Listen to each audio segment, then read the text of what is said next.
नमस्कार दोस्तों, मेरा नाम है यशोवर्धन और ये है हजेला आईएएस एकेडमी का यूट्यूब का प्लेटफॉर्म हजेलाज आईएएस। तो दोस्तों आज हम बात कर रहे हैं जो 20 तारीख से लगातार चर्चा में चल रहा है। वर्ल्ड अफेयर्स में अगर हम देखें तो ये चर्चा काफ़ी चल रही है क्योंकि 17 अक्टूबर को यूक्रेन के राष्ट्रपति व्लादिमीर जेलेंस्की जाते हैं डोनाल्ड ट्रंप से मिलने के लिए वाशिंगटन डीसी में। वहाँ अमेरिका के राष्ट्रपति से मुलाकात होती है और अमेरिका के जो उच्च अधिकारी वो रशिया के साथ बैठक करते, रशिया के अधिकारियों के साथ, और एक प्रपोजल निकल के आता है, एक प्लान निकल के आता है जिसे यूक्रेन पीस प्लान कहा जाता है। ये डोनाल्ड ट्रंप का उसी तरह का एक प्लान है जैसा कि उन्होंने गाजा पीस प्लान बनाया, उसी तरह का 28 पॉइंट का एक पीस प्लान है। और 21 तारीख को इस पर अमेरिका के अधिकारियों ने आकर के यूक्रेन की राजधानी कीव में मुलाकात की। लेकिन यहाँ पर इस शांति के प्रयासों के बीच यूरोप के कुछ देश विरोध कर रहे हैं कि ऐसा लगता है कि यहाँ पर शांति स्थापना की तो जा रही है लेकिन यूक्रेन को एक बड़ा हिस्सा अपनी जमीन का छोड़ना होगा। साथ ही साथ अमेरिका जिस तरह के इस शांति प्रस्ताव को लेकर के आए, भविष्य में यूरोप की सुरक्षा के लिए इसे प्रश्न चिन्ह लगते हैं। और जेलेंस्की भी शुरुआती तौर पर तो जरूर इसके लिए सहमत हैं, लेकिन वे कहते हैं कि अगर बदलाव हो सके इन शर्तों में तो बहुत बेहतर होगा। चलिए हम विस्तार से जानते हैं कि आखिर ये 28 सूत्रीय पीस प्लान क्या है जिसके द्वारा डोनाल्ड ट्रंप कोशिश कर रहे हैं कि रशिया और यूक्रेन के बीच की जो जंग है, जो कि 3 साल से भी लंबे अरसे से चल रही है, वो बंद हो सके। चलिए इसे विस्तार से देखते हैं। तो अमेरिका के राष्ट्रपति डोनाल्ड ट्रंप ने रूस यूक्रेन जंग को खत्म करने के लिए 28 पॉइंट पीस प्लान, एक फ्रेमवर्क तैयार किया है। और रिपोर्ट्स के अनुसार कहा गया है कि इसमें यूक्रेन को सुरक्षा की गारंटी दी गई है, लेकिन बदले में उसे अपनी जमीन का कुछ हिस्सा, लगभग 20% हिस्सा छोड़ना होगा। अपनी सेना की संख्या को 4 से 6 लाख के बीच में रखना होगा, इससे ज़्यादा नहीं बढ़ा सकता है। इसके अलावा नाटो के जो सैनिक है वे यूक्रेन में प्रवेश नहीं करेंगे। और इसके अलावा कुछ चीज़ें और भी हैं।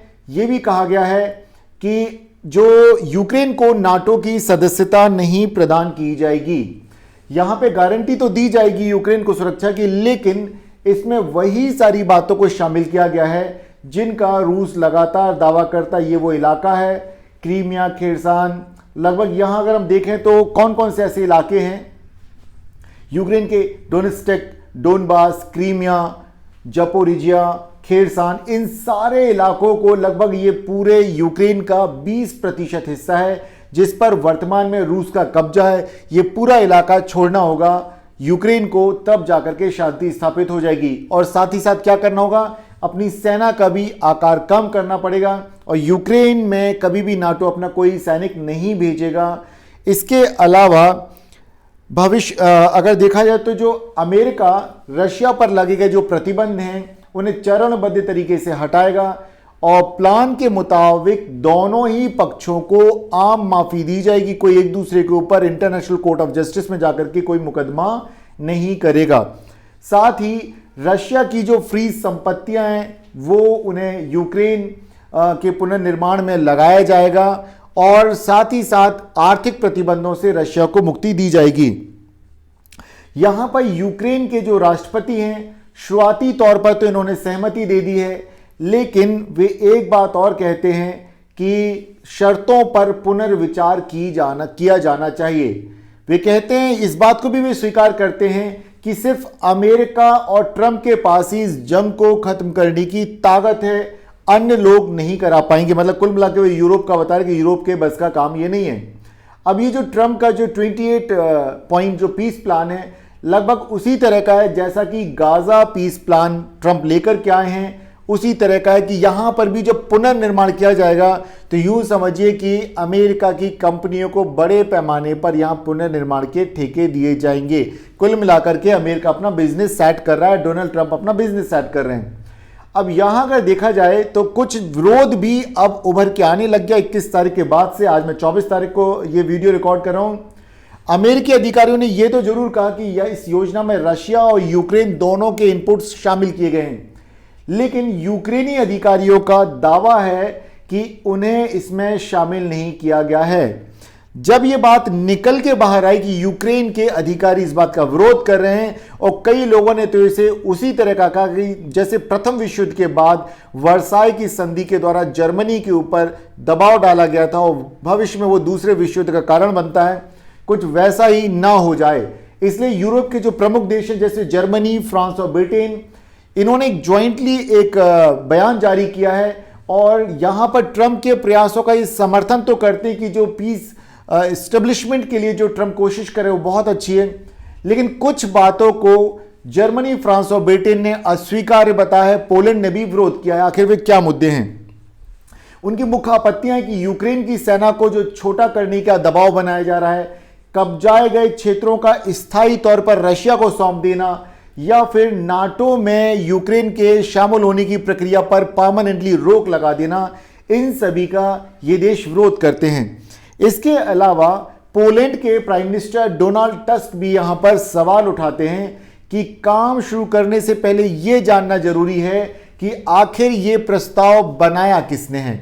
यह बात ध्यान रखिएगा, वे साफ कहते हैं यह प्रस्ताव लिखा किसने है, क्योंकि इससे न केवल यूक्रेन बल्कि यूरोपीय देशों की सुरक्षा पर प्रश्न चिन्ह लग रहा है और वे आरोप लगाते एक तरह से कि इसको पूरी तरह से रशिया ने ही ड्राफ्ट किया और यूएसए सिर्फ बोल रहा है कि यह प्लान हमने तैयार किया, क्योंकि यूक्रेनी अधिकारी भी अब इसका विरोध करने लग गए हैं। लेकिन इन सबके बाद जब ये विरोध होने लग गया तो डोनाल्ड ट्रंप ने फिर जेलेंस्की पर आरोप भी लगा दिए हैं। वे कहते हैं कि उन्होंने क्या कहा, देखिए कि जेलेंस्की युद्ध खत्म करने के अमेरिका के प्रयासों को लेकर के बिल्कुल भी शुक्रगुजार नहीं है। उन्हें तो एहसानमंद होना चाहिए डोनाल्ड ट्रंप और अमेरिका का कि अमेरिका और व्यक्तिगत तौर पर डोनाल्ड ट्रंप यहां पर पीस एस्टेब्लिशमेंट की कोशिश कर रहे हैं, शांति स्थापना की कोशिश कर रहे हैं, लेकिन जेलेंस्की बिल्कुल भी नहीं है। तो वे इस तरह से यहां पर जेलेंस्की का विरोध करते हैं और उन्होंने अपना एक जो प्लेटफॉर्म है ट्रुथ सोशल, वहां पर एक पोस्ट किया है कि उन्होंने एक ऐसा युद्ध विरासत में लिया डोनाल्ड ट्रंप ने जो कभी होना ही नहीं चाहिए था। वे अपने लिए कह रहे हैं, जहां पे लाखों लोग जान गंवा रहे हैं, जहां पर एक तरफ अमेरिका यूक्रेन की मदद कर रहा है, यूक्रेन को सुरक्षित रखने के लिए अमेरिका के हथियार मुहैया करा रहा है, वहीं पर यूरोप के जो देश अमेरिका के इस प्लान का विरोध कर रहे हैं, वहां अगर देखें तो वे रूस से तेल खरीद रहे हैं लगातार, वहीं पर अमेरिका यूक्रेन के युद्ध का बोझ उठा रहा है।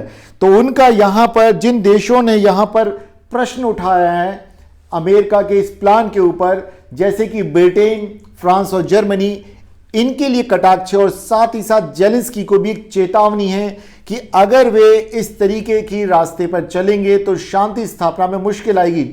हालांकि स्वतंत्र समीक्षकों का भी मानना है कि पूरी तरह से इस जो प्रस्ताव लाया है शांति के लिए, यहां पर रूस पूरी तरह से विजय प्राप्त करता हुआ दिख रहा है, क्योंकि उसे खोना कुछ भी नहीं है। उसके ऊपर लगाए गए प्रतिबंध हटा दिए जाएंगे, वो दोबारा से अपना तेल और गैस बेच सकता है। इसके अलावा उसे यहां पर बेनिफिट मिलता है कि 20% यूक्रेन का जो हिस्सा है जिस पर उसने कब्जा कर रखा है, अंतर्राष्ट्रीय तौर पर उसको सौंप दिया जाएगा रशिया को, जिसे अंतर्राष्ट्रीय स्तर पर मान्यता प्राप्त होगी, वो रूसी क्षेत्र हो जाएगा।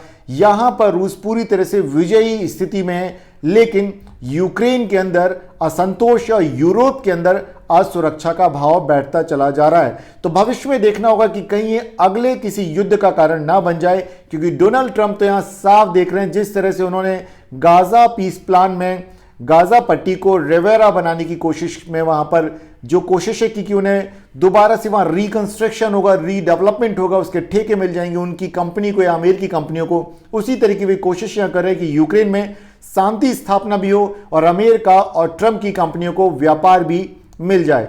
दोस्तों, मैं उम्मीद करता हूं कि आज के इस विश्लेषण को आप समझ पाए होंगे कि आखिर चल क्या रहा है। हालांकि अभी ये अस्थायी व्यवस्था है, पूरी तरह से ना तो अभी यूक्रेन इस पर सहमत है और यूरोप के जो देश हैं वे पूरी तरह से एक बात कह रहे हैं कि वे जेलेंस्की के साथ या यूक्रेन के साथ खड़े हैं। ऐसे में जेलेंस्की हो सकता है कि अंतिम समय में समझौते से बाहर हटने की बात भी कर सकते हैं, लेकिन संभावनाएं कम दिख रही। अंततः होगा वही जो डोनाल्ड ट्रंप चाहेंगे। मैं उम्मीद करता हूं कि आज का यह विश्लेषण आपको काफी अच्छे से समझ में आया होगा और आप अब तक हमारे साथ बने हुए हैं और आपने अगर हमारे इस चैनल को सब्सक्राइब नहीं किया तो चैनल को कर लीजिए सब्सक्राइब, बेल बटन जरूर दबा दीजिए ताकि हमारे वीडियोस का नोटिफिकेशन आप तक पहुंचता रहे। इसके अलावा इसे लाइक कीजिए, शेयर कीजिए और बने रहिए हमारे साथ लगातार। अगला वीडियो मैं आज ही एक वीडियो और पोस्ट करूंगा जिस पर वाइट कॉलर जो टेररिज्म इंडिया में फैल रहा है, अल फला यूनिवर्सिटी में जो पढ़ाने वाले जो डॉक्टर्स हैं, प्रोफेसर्स हैं, वे कैसे इन घटनाओं में इन्वॉल्व हैं, उन सारे मुद्दों पर हम चर्चा करेंगे। तो आप देखते रहिए, बने रहिए हमारे साथ, अपनी लर्निंग की जर्नी को जारी रखिए। नमस्कार दोस्तों।